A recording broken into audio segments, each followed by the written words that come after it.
But here's the interesting part. Legally speaking, a drumstick isn't actually classified as ice cream. Even though it looks just like a classic ice cream cone, with its crunchy chocolate shell, crushed peanuts on top, and smooth, creamy center, it's officially labeled a frozen dessert. According to U.S. Department of Agriculture regulations, a product must contain at least 10% milk fat to be legally called ice cream.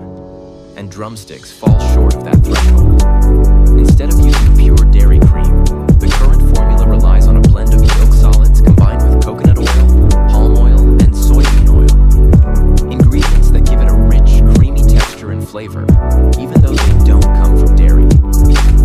Using vegetable oils not only reduces production costs and helps bypass legal restrictions, but also cuts down on fat and calories, making the product more appealing to people on diets, or those seeking a healthier alternative to traditional ice cream.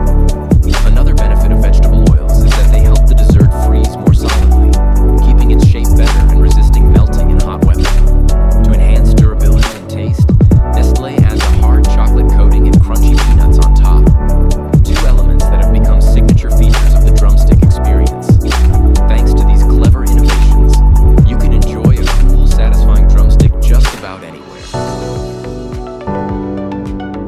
The process begins with a special blend called the white base mix, made up of fresh cream, vegetable oils, and various sweeteners, all of which are pasteurized to ensure food safety.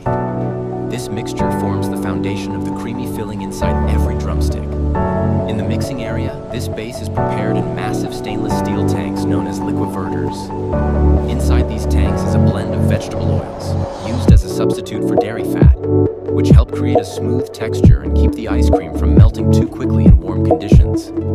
Next, workers add powdered stabilizers and emulsifiers from large bags. These ingredients play a critical role. They help bind water and fat molecules, two elements that normally don't mix well, by coating them in microscopic membranes. This keeps the mixture from separating and maintains a smooth, consistent texture throughout storage and consumption. After that, dairy solids like non-fat milk and whey are added. Since these contain less than 10% milk fat, the final product doesn't meet the FDA's legal definition of ice cream. Once mixing is complete, the blend is sent through a homogenizer, which breaks down and evenly disperses the fat molecules. Then it moves to a high-temperature short-time pasteurizer, where it's rapidly heated to 172 degrees Fahrenheit for about 30 minutes, and then quickly cooled down. This step ensures harmful bacteria are eliminated while preserving the signature flavor and creamy texture of the mix before it enters the next stage, freezing. After pasteurization, the ice cream mixture is pumped into large holding tanks equipped with rotating agitators at the bottom. These constantly stir the mix to keep it moving and prevent separation. This continuous motion helps maintain a uniform consistency while the mix waits for the next stage of processing. At this point, the mixture has a smooth, white appearance with a creamy, even texture. A light foam layer often forms on the surface due to air being incorporated as the mix is transferred between tanks, a completely normal part of the production process. Once the exact volume of mix in the tank is confirmed, the next step is to add flavoring, such as vanilla extract or corn syrup, based on carefully calculated formulas. Flavors are always added right before the chilling stage to preserve their freshness and help them blend seamlessly into the base. Each portion of flavoring is precisely measured, poured directly into the tank, and mixed thoroughly under close supervision. The mixture is allowed a short resting period to let the flavor compounds fully integrate. Just before moving on to freezing, the stirring speed is increased to ensure the flavoring is evenly dispersed throughout the mix, creating a perfectly uniform ice cream base, ready for the next freezing stage. To achieve Drumstick's signature creamy texture, the blended ice cream mixture is pumped through a high-pressure homogenizer. Inside this machine, powerful pistons continuously operate to break down large fat globules into millions of tiny droplets.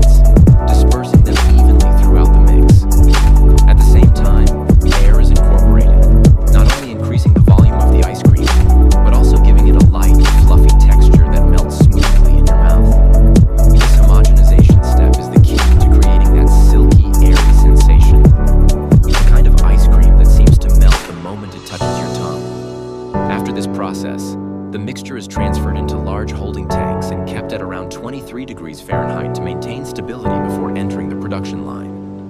However, before any batch moves on to shaping and packaging, an experienced operator in the control room performs strict quality checks. They must ensure that the ratio of solids and fat in the mix meets precise production standards. Now it's time to add some crunch to that cool, creamy treat. The ice cream cone, as we know it today, was actually born completely by accident. Back in 1904 at the World's Fair in St. Louis, an ice cream vendor ran into a problem. He had completely run out of serving cups. Luckily, right next to him was a waffle maker. Thinking fast, the waffle maker rolled a warm waffle into a cone shape and handed it over as a makeshift solution. To everyone's surprise, that improvised combo was a hit. And just like that, the ice cream cone was born. What started as a quick fix became an instant sensation and has since become an iconic part of the ice cream experience.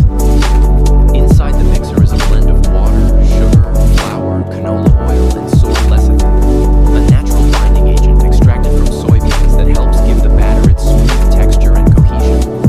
Each batch must be kept precisely at 62 degrees Fahrenheit. If the temperature is off, the final cones won't have the right crunch, color, or consistent texture. During hot summer days, the flour tends to be warmer than usual, so technicians adjust the mix by adding cool water to balance the temperature. That large tank holds a massive industrial mixer. It works just like the mixing bowl in your kitchen, but on a much larger scale, capable of handling up to 400 pounds of batter per batch. That's enough to keep the entire production line running for about 45 minutes. The mixture is stirred thoroughly, then transferred to the next area where staff close. This machine can fill over 200 cones per minute.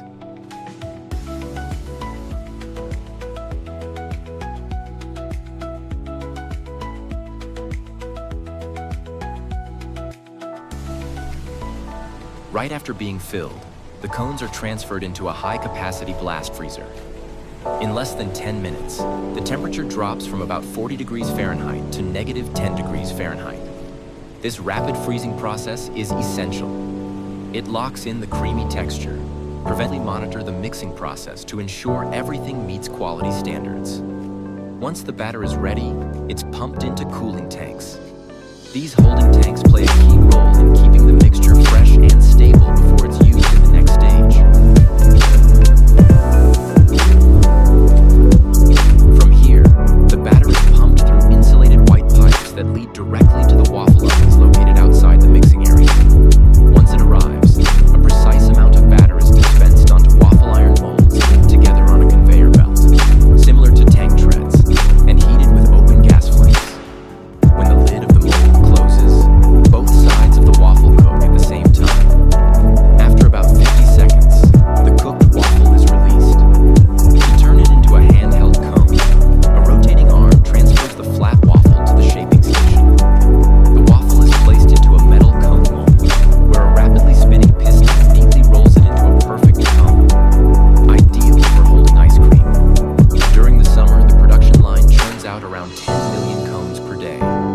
Across the company, that adds up to about 3.5 billion cones annually.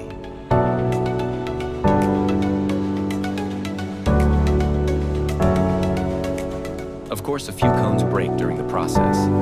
These broken pieces are collected, crushed into crumbs, and funneled into a holding bin. They're then sold to farmers or feed suppliers, who use them as livestock feed. While the waffle cones are being shaped, as the cones continue along the line, a row of nozzles sprays a thin layer of oil-based liquid chocolate into the interior of each cone. Immediately after, another set of nozzles quickly fills the tip of each cone with a dollop of thick chocolate, creating the signature chocolate core at the bottom of every drumstick. Once hardened, this layer acts as a seal that keeps the ice cream in place and prevents the cone's tip from going soggy. Next, the cones are sent to the filling station, where smooth ice cream is precisely dispensed into each cone. The chocolate coating, another key component, is carefully prepared. The warm chocolate mixture is made by blending cocoa powder with water, along with chunks of pure dark chocolate to deepen the flavor and give it that rich signature color. This entire mixture is melted in large vats and kept at a stable temperature between 104 degrees Celsius and 113 degrees Celsius. This temperature pressure range ensures the chocolate remains smooth and in a liquid state. To help the mixture coat evenly and solidify quickly when chilled, a small amount of vegetable oil is added. This combination not only makes the chocolate layer perfectly crisp, but also helps it adhere flawlessly to the surface of the product.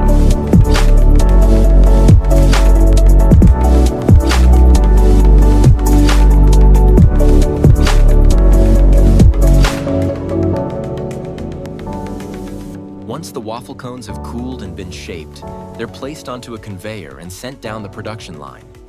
Here they enter a stacking machine that drops each cone into its own slot on a moving belt.